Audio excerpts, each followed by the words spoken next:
Welcome back. Thank you so much for staying with us. Once again, you're watching Newsmaker Live on DBS Television with me, Timothy Pouliot, and my guest this evening is the MP for Castries Central, Mr. Richard Frederick. What do you think about the campaign that's taking place right now in the run-up to the island's next general election? Would you have had wanted to have a greater role?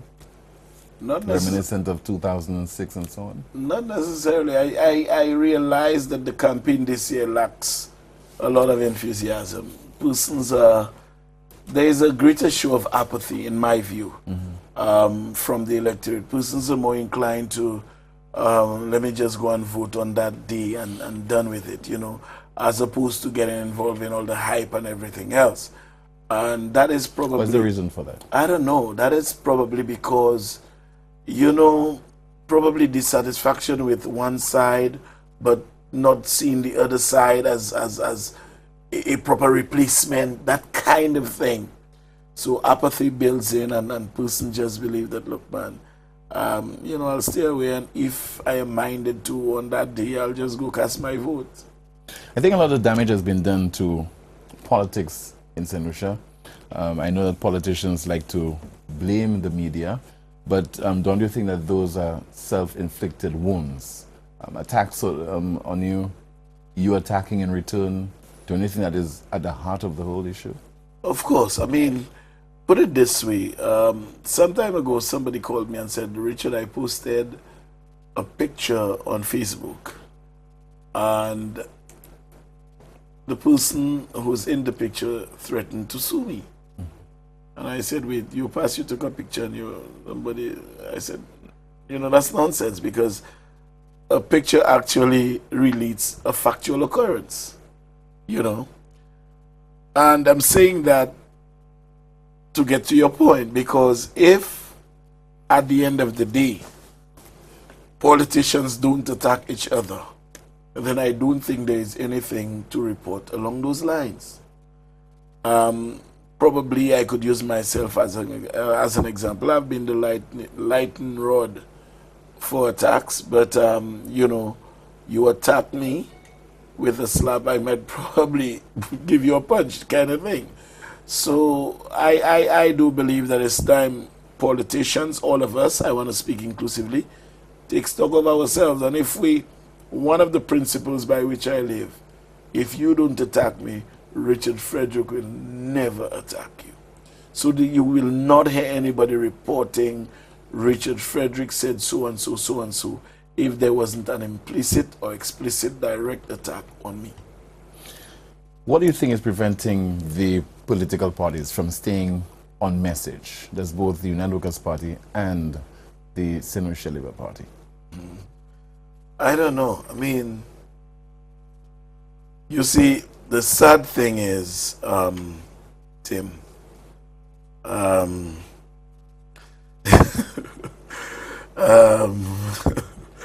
you know, somebody just sent a message here suggesting that an independent body should be allowed to pass the new constitution into law. Tim, and I was telling you, we need to change the whole constitution as to how law is passed, because don't forget the constitutional amendments will have to take the same path as how law is created. Anyhow, so it couldn't have been done by an independent constitution. The sad reality is the parliamentarians whom it is likely to affect are the very ones to say, yes, we are moving forward with it. But if you have a prime minister who has the wherewithal and who wants to see, you know, things move on in a manner that is beneficial to the country at large, then, as you know, in Parliament, the eyes always have it, so it can be done quite easily. But what was the question? Staying on message. Well, staying on message. Look, I went off message now. You know, a lot of times, whilst persons are on a stage, standing in front of that podium with a mic and the crowd is going, sometimes, you might not believe, utterances from the crowd itself causes a speaker to go off track, take what that person says, run with it, and forget what the message that they were delivering to the people. It has happened to me, I must confess, and I know it still continues. It happens all the time. What do you think that the ideal voter, the ideal solution, what do you think right now they're expecting from politicians? What would be their main concern? I don't know. I mean, there are certain social responsibilities that the average voter expects a government of the day to discharge. Sometimes you find partisan politics does not lend itself to a proper distribution or discharge of those duties. For example, I am Prime Minister. I may say, given my human tendencies, you didn't vote for me. As some reps tell people, as some persons in government tell people, you didn't vote for me, so I'm not doing anything for you. That kind of thing. But generally, what people expect is an upliftment in the standard of living, a better quality of life. I'll tell you something. A lot of people, most people, don't necessarily want personal favors from politicians. Quite a few people do, you know. But anytime you hear a man say, "Monsieur Poko Faye Bamwe," is somebody who probably does not have the interests of the state or constituency at heart. Most persons don't necessarily want to be spoon-fed. They would prefer knowing that the rep, you know, has done that road. I used to walk in mud over there, and now I have a nice footpath. My car used to be parked half a mile away. Now there's a motorable road next to my house. I could park my car there. Those things bring satisfaction that is beyond measure. Satisfaction that is qualitative. It relates to one's quality of life. Those that would tell you, "Monsieur Poko Faye Bamwe, Monsieur Poko Faye Bamwe," trust me, they are a handful of persons. So generally, the electorate just want to ensure that the government of the day or the representative of the day discharge their social responsibilities and duties to the people who elected them. You were expelled from the United Workers' Party in August of 2014, and since then, I don't want to use that word, but as the word which really comes to mind, you've been on a crusade against Mr. Alan Chastney. Yes, indeed. In particular. Yes. But putting this aside, do you believe that the St. Lucia Labour Party has earned the right Now I'll tell you this. to be re-elected into office? Let me just say this. You need to qualify that. The crusade I've been on is not without justification. Team and persons, and you're kind of wrong because you said since I was expelled. That is wrong. Before I was expelled. And that is probably why I was expelled. The Saturday preceding the first convention where he won, if you check the Star newspaper, and somebody made that same comment, so I had to take the Star newspaper, bring it on my show, and showed the date of the Star vis-a-vis the date of my expulsion. I supported, I mean, it's no secret that I supported Stevenson King.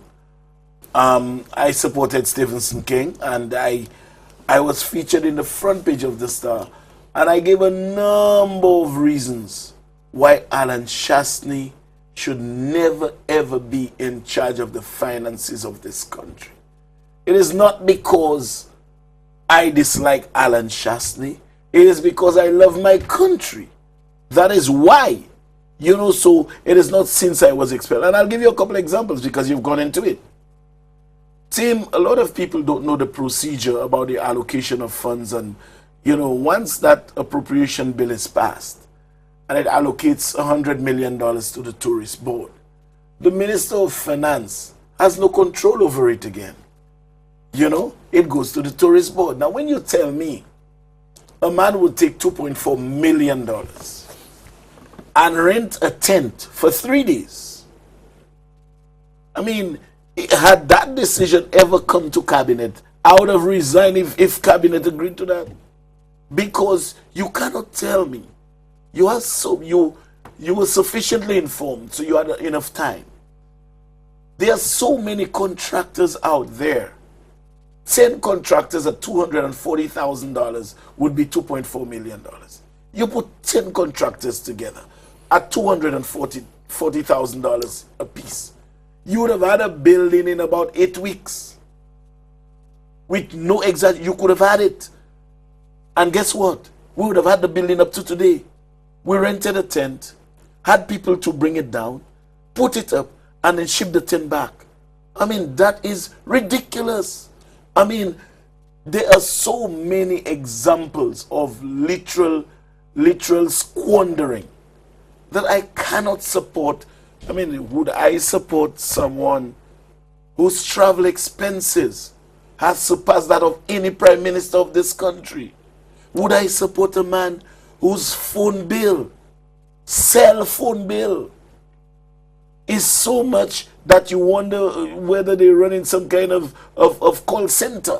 So because of that, you would support Prime Minister Dr. Kenny Anthony returning to the helm of St. Lucia? I am saying that when you compare the two of them, it's like chalk and cheese.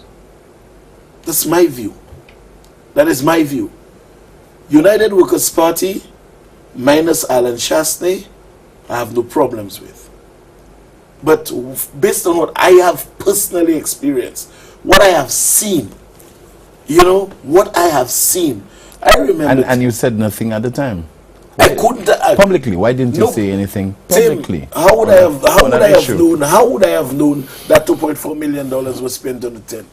How would I have known that? You, Richard Frederick? No, it wasn't within my purview. And I wouldn't have known. You see, that's the problem. But the only thing, if you wanted to know, you would have known. No. Mm-hmm. I never knew. Tourist board, I would know tourist board business. How would I know tourist board business? I would have ever known. You wouldn't believe that the tent issue, I got to know long after the fact, when all had been said and done. The telephone issue as well, the phone bill issue.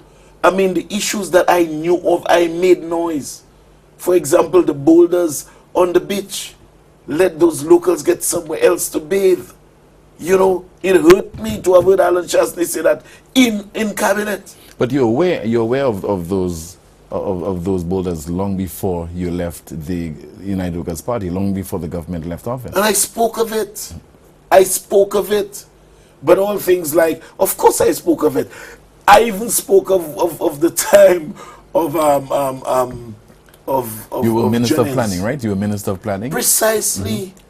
And I was literally in a fight, saying that, look, this is Queen's Chain. Let the locals have access. And Bill told no access. So it didn't take only Mr. Alan Shastney, if he did that, if he made those pronouncements, it certainly would have taken other government ministers. No. The Prime Minister? No. The Prime Minister could have not made a difference? No. Well, the matter eventually, I think, went to court. I'm not sure. Mm-hmm. And I'm not sure. I mean, I can't make a pronouncement on what the court decided. But as far as I'm concerned, there shouldn't be any particular Queen's Chain that our locals are denied access to. There was another incident in Sufra as well. I mean, it's just too much time that one knows, not as conjecture or anything, as facts, Just before we go to the calls, you and former Prime Minister Stevenson King were in this thing together. We were in what thing together? Until recently. No. Now, Tim, I don't understand what you are saying. The song says that. That's what the song says. What? We're in this thing together, whatever, right? So you mean. Hold on. Myself and Stevenson King. We're in this thing together at some point. In what thing? All right. You appeared to be the two coalescing with a view to engaging in some kind of exercise down the road. You need to be careful as to what you say. For example, hold on. Are you hypothesizing here? Yes, I am. For example, it appears, for example, you said because hold on. You setting up a political party. You said we're in this thing with a view of doing what? Possibly forming a political party. You didn't say that, you know. I'm saying now, forming a political party. Where did you get that information from? But you seem to be singing from the same hymn book. It appeared that way. No, you say we need to be careful. I'm just saying it appeared that way. It appeared that way. You know, you appear on television. I mean, I know it's something that people know, but you appear on television to be straight. So, you know, Tim, you know, moving away from the joviality of it all. But, you know, sometimes people misread a lot of things. I mean, like I said, you know, everybody knows that I still support Stephen King. I believe he is a good man and he can be a good prime minister. And one of the things that he does is he lends an ear, you know, and you want someone that is not as autocratic as Alan Shasley. You want someone who listens to varying views and then can ultimately say, look, gentlemen, I've heard this, I've heard that, but I think we should go with this because of such and such a reason. That level of democracy he permitted to prevail among his cabinet colleagues. Even if a decision relied on Stephen King as prime minister to be taken, he would always solicit the views of his cabinet colleagues, and at the end of the day, you know, he may not necessarily accept our views. He will take his decision, but he would come back and say, well, okay, this, you all said so and so, so and so, but I believe in the interest of whatever, it is better to go in this direction. Right now he has political capital and he has taken it to the United Workers' Party. What are your thoughts? Are you disappointed that he returned to the fold? Disappointed? Mm-hmm. No. That Mr. King returned to the fold. To the fold of the United Workers' Party? No. I mean, Stephen King knows what Stephen King is thinking. You understand what I'm saying? And you know what he's thinking?